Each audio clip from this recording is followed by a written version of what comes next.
à toutes et à tous en ce samedi 25 mars. Petit bilan lecture, je voulais vous parler de 3 romans que j'ai lus dernièrement.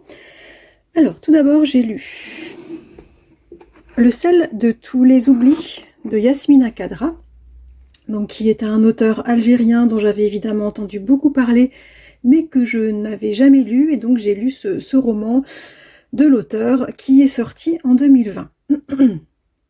Alors, nous sommes en 1963, et lorsque sa femme le quitte pour aller vivre avec son amant, eh bien, on va suivre la vie de notre personnage principal, Adem, dont la vie s'écroule.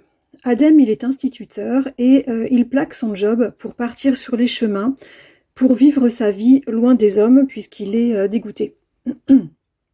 Sa misanthropie, son alcoolisme vont s'amplifier en même temps que sa détresse. Il est atrocement fermé, il est rageux, il ne saura pas se saisir de rencontres providentielles très farfelues qui vont jalonner sa route. Il va ainsi rencontrer un nain ermite qui cherche de l'affection, un musicien aveugle qui chante des prophéties, et tout un tas d'autres personnages tout autant originaux et farfelus. C'est un vrai délice, ces petits personnages qu'il rencontre. C'est un roman aux airs de conte, et ça m'a vraiment emballé. Alors Adem, c'est un soulard, un soulard aux pieds nus, on pourrait dire. Il est maltraité. Il va être recueilli par un couple de paysans illettrés et miséreux. Donc je l'ai pas dit, mais nous sommes en Algérie en 1963, juste après l'indépendance de l'Algérie. Donc dans un pays complètement défait. Le couple qui le recueille, dont le mari n'a plus de jambes à cause d'une mine, est sur le point de se faire voler ses terres au nom de l'État par un préfet absolument atroce qui ne va pas hésiter à les mettre sur les chemins. Adem va donc à bout de souffle, il n'a pas le choix que de profiter de leur hospitalité et il va se surprendre à défendre leur cause et ainsi on va le voir se réouvrir un tout petit peu, très très légèrement à son humanité. Alors j'ai beaucoup aimé suivre les pérégrinations de cet anti-héros qui est très très mélancolique. Il est assez, il est assez plombant, faut dire, comme personnage, mais très touchant. J'ai aussi aimé la plongée dans l'ambiance très particulière de cette Algérie mutilée juste après son indépendance, alors que le FLN cherche à s'imposer et à s'approprier les richesses du pays. Ça, c'était vraiment très très intéressant. La noirceur du texte, elle entre complètement en contraste avec les personnages loufoques, touchants, et aussi par les situations farfelues, parfois très drôles. La plume est à la fois poétique et drôle, ça j'ai vraiment beaucoup aimé la plume de l'auteur. Alors en fait, sous une plume quand même a priori assez légère, l'auteur propose de belles réflexions sur la possession, sur la rupture, sur le pardon. C'est un mélange de noirceur et de loufoquerie sur un fond de réflexion philosophique, historique, avec une plume limpide et précise. J'ai vraiment beaucoup aimé ce roman. Voilà, c'était la première fois que je lisais Yasmina Khadra. J'ai beaucoup aimé sa plume et son univers et je relirai volontiers d'autres romans de l'auteur. Alors j'ai lu, ça c'est assez rare que j'en lise, j'ai lu de la fantasy. J'ai lu Stardust de l'auteur britannique de fantasy Neil Gaiman. Alors Stardust, c'est un roman assez vieux, il est paru en 1999. Nous sommes dans un joli et paisible village anglais entouré de forêts et on va suivre Tristan qui est un employé d'épicerie qui semble être un adolescent comme les autres. Sauf que ses yeux scintillent pourtant vraiment en permanence. Il a les yeux qui scintillent beaucoup, comme des pierres précieuses. Tristan, il ignore que sa vraie mère est une fée avec laquelle son père a eu une liaison passagère dans sa jeunesse. Parce qu'en fait, le village où il vit jouxte une zone féerique où n'ont pas le droit de se rendre les habitants, sauf tous les 9 ans, lors de la grande foire des fées. Le reste du temps, les hommes du village se relayent pour monter la garde devant la brèche de la muraille qui sépare le village du pays des fées. Alors pour se débarrasser de lui, la jeune fille dont Tristan est fou amoureux, oh là là, la liaison atroce, Eh bien, cette jeune fille va lui dire qu'elle l'épousera lorsqu'il lui ramènera une étoile filante et hop, elle pense qu'elle va se débarrasser de lui à vie. Mais Tristan, lui, il dit bye-bye à son employeur pénible, il fait son baluchon, il fait la bise à ses parents et hop, il franchit la muraille pour aller chercher une étoile filante au pays des fées. Il va vivre plein d'aventures, il va réaliser des rencontres étonnantes, des sorcières, une licorne, des gnomes, une étoile déchue, des capitaines de bateaux pirates de nuages, des princes sanguinaires. Il va devoir se fier à ses instincts et se découvrir des pouvoirs insoupçonnés très très utiles. Stardust, c'est un conte féerique très bien mené, à l'univers charmant et bucolique, soutenu par une jolie plume très limpide et aussi très très poétique. Il permet une super évasion de quelques heures dans un monde magique. Ça reconnecte vraiment à son âme d'enfant, c'est super relaxant, j'ai beaucoup aimé.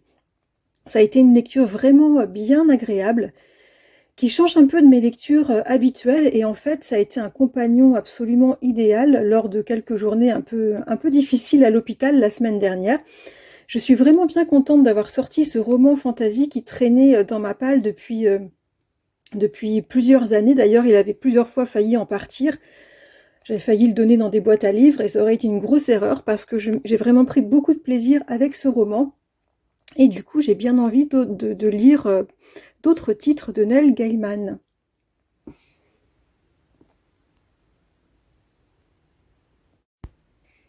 J'ai lu également un très très court texte de 94 pages.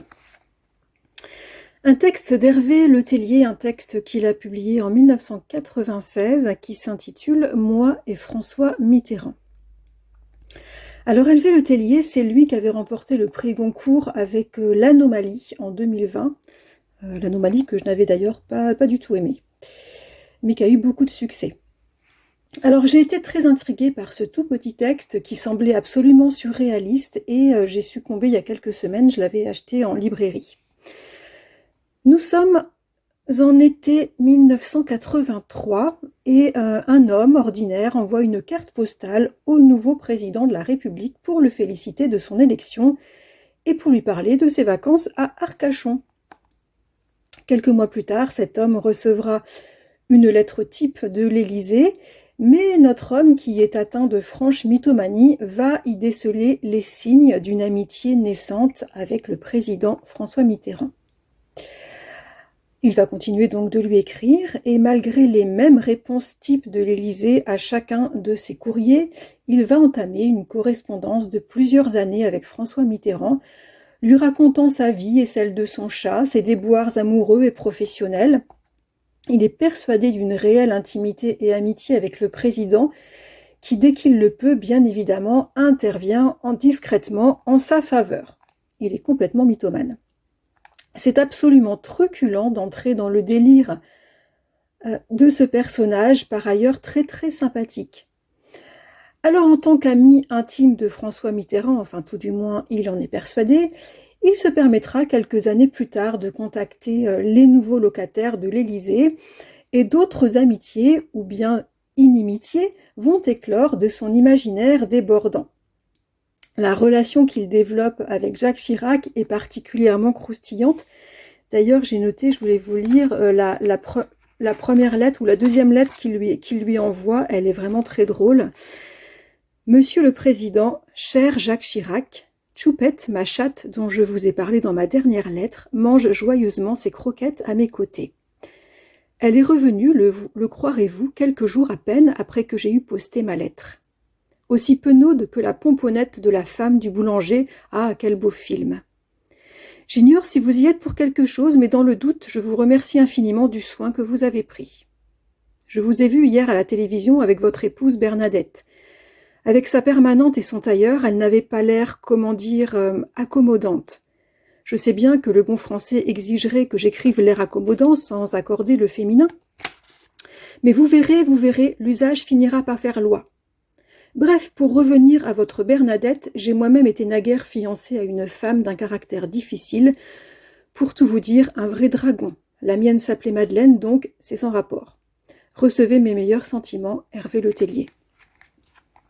Voilà, c'est très drôle. J'ai passé un délicieux moment avec ce très court texte d'Hervé Letellier qui se lit en 2 heures maximum. Alors c'est à la fois légèrement triste parce que cet homme très très gentil, très intelligent, ben clairement il est malade et aussi il s'ennuie profondément. Et puis en même temps c'est extrêmement drôle par la naïveté du personnage, par ses interprétations complètement folles et des mêmes lettres qu'il reçoit à chaque fois du secrétariat de l'Élysée. Il est intimement persuadé de la véracité de son amitié et de ses liens avec les différents hommes d'État et c'est très très touchant. J'ai vraiment aimé cette façon originale et poétique de traiter un trouble psychique qu'a su réaliser Hervé Letellier. Cette nouvelle, c'est un petit bijou d'humour très fin, truculent, qui est enjolivé par un excellent maniement de la langue française, avec l'auteur jongle avec la langue, avec beaucoup d'espièglerie. C'est vraiment très très agréable. Bref, j'ai passé un délicieux moment d'amusement et je recommande ce petit texte. Voilà pour les 3 livres lus dernièrement. En ce moment, je lis un gros pavé de plus de 1000 pages.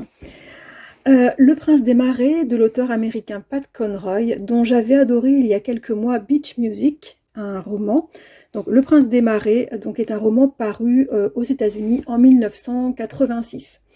Tout comme Beach Music, c'est une saga familiale qui remonte sur 3 générations et là qui traite d'une famille très originale et très dysfonctionnelle de Caroline du Sud. C'est très addictif, les personnages sont passionnants, la plume est très riche, la construction est très très bien faite, les dialogues sont très fins, très intelligents. Voilà, les personnages sont tous complexes et très forts. Bref, vraiment, Pat Conroy, c'est un auteur que j'adore. Je n'arrive pas à lâcher ce roman et ça tombe bien, j'ai tout mon temps. N'hésitez pas à me dire si vous avez lu ces auteurs, Pat Conroy, Hervé Letellier, Neil Gaiman ou Yasmina Khadra. C'est toujours un plaisir d'échanger avec vous en commentaire et... Ah oui, je les ai pas sous la main, donc je peux pas les présenter, mais j'ai fait ma toute première sortie de convalescente hier, et du coup, évidemment, je suis allée faire un petit tour en librairie, j'ai acheté quelques romans, et écoutez, je vais rassembler ça, et je ferai une petite vidéo, peut-être demain ou après-demain, pour faire un petit book haul et vous présenter ces romans. Voilà, je vous dis à bientôt, et vous souhaite un très bon week-end. Au revoir.